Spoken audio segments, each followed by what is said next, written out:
ಹ್ಯಾಂಗ ಗಲ್ಲಿಗೆ ಹಾಕುತ್ತಾರೋ, ಹ್ಯಾಂಗ ಗಲ್ಲಿಗೆ ಹಾಕುತ್ತಾರೋ ಯಪ್ಪ.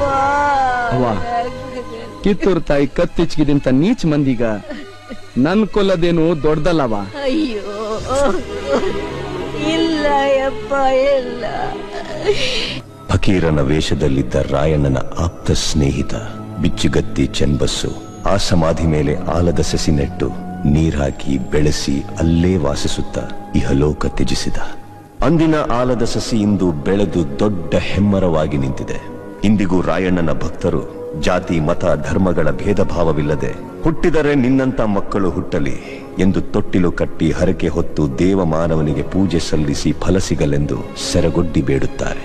ರಾಷ್ಟ್ರಪ್ರೇಮಿ ಸಂಗೊಳ್ಳಿ ರಾಯಣ್ಣ ಮರಣವಾದ ಸುಮಾರು 116 ವರ್ಷಗಳ ನಂತರ ರಾಯಣ್ಣನ ನುಡಿಯಂತೆ ನಟ್ಟ ನಡು ರಾತ್ರಿಯಲ್ಲಿ ದೇಶ ಬಿಟ್ಟು ಹೋಗುವ ಪ್ರಸಂಗ ಬ್ರಿಟಿಷರಿಗೆ ಬಂದೊದಗಿತು.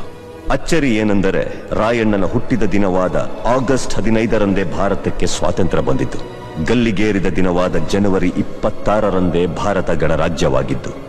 ದೇಶಪ್ರೇಮ, ಸ್ವಾಮಿ ನಿಷ್ಠೆ, ತ್ಯಾಗ ಬಲಿದಾನಗಳ ಪ್ರತೀಕ ರಾಯಣ್ಣ, ಕ್ರಾಂತಿವೀರ ಸಂಗೊಳ್ಳಿ ರಾಯಣ್ಣ.